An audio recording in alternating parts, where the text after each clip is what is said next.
Es sin duda el parador más atractivo de Europa, no solo por su ubicación, se eleva en la Praza do Obradoiro junto a la Catedral de Santiago, sino también por la cantidad de historia que alberga. Hoy se la contaremos y además entraremos en las habitaciones más lujosas del Hostal dos Reis Católicos. Solo él está a la altura de la Catedral de Santiago. El 65% de su demanda es extranjera. Es parador nacional desde 1954. Uno de los más atractivos de Europa por su situación, la Plaza do Obradoiro, y también por su carga histórica. Aquí se bautizó Rosalía de Castro, se alojó un dictador y descansó un papa. La visita guiada por carteles como este, para quienes se alojan aquí, dura casi 3 horas. Con 75 es el parador nacional con más letreros informativos.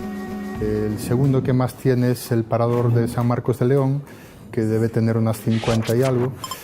Y el tercero yo creo que es Santo Estevo de Ribas de Sil, también aquí en Galicia, que debe tener unas 40 y algo. Su historia arranca hace siglos, en 1501, cuando los reyes católicos ordenan levantar junto a la catedral un hospital de peregrinos. Un edificio gótico firmado por el arquitecto Enrique Egas, que constaría de 2 claustros y 2 plantas. El hospital atendía a unos 2000 peregrinos al año. Las condiciones en las que llegaban a Compostela elevaban el número de muertos. El depósito de cadáveres estaba aquí, en el actual restaurante del hotel. Cuando un peregrino moría, lo primero que hacían era sacarlo a la sala de autopsias, donde se miraba el tipo de enfermedad que tenía, y luego ya pasaba a la morgue, al depósito de cadáveres, que hoy en día es el restaurante dos Reis. Aquí se ponía en caja para llevarlo en un carruaje al cementerio del Hospital Real. Hoy en día este es uno de los restaurantes más importantes de la ciudad de Santiago y el más formal del parador. Tiene capacidad para 92 personas.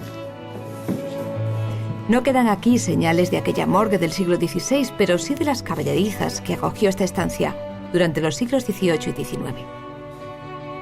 Las cadenas que aún se conservan delante de la fachada principal simbolizaban la frontera de un espacio con jurisdicción propia, donde no había pena de muerte.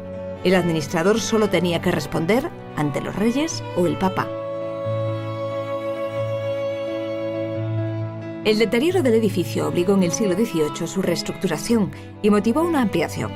Pasó de 2 claustros a 4 y se completó la capilla. Aunque era un edificio civil, en la época tenía un carácter religioso muy importante. La obligación a misa diaria la tenían incluso los moribundos.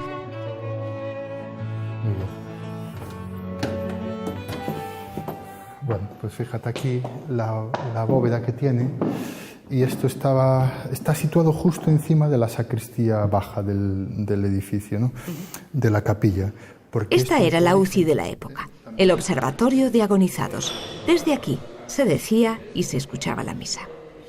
Con lo que el cura desde aquí arriba, en el centro, daba la misa y todos los enfermos estaban viendo y escuchando la misa, ¿no? Eso fue el origen.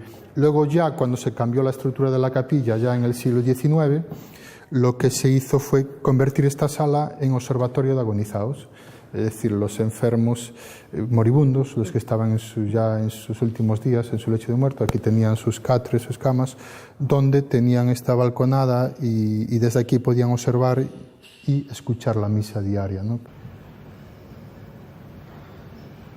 Cuando se transforma en hotel, desaparece del hostal cualquier resto del antiguo hospital.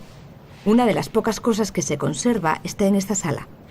Esta placa informativa del siglo XVIII en la que se explican las indulgencias en Cuaresma. Entonces, cada día de Cuaresma le explicaba qué tipo de penitencia o de indulgencia tenía, ¿no?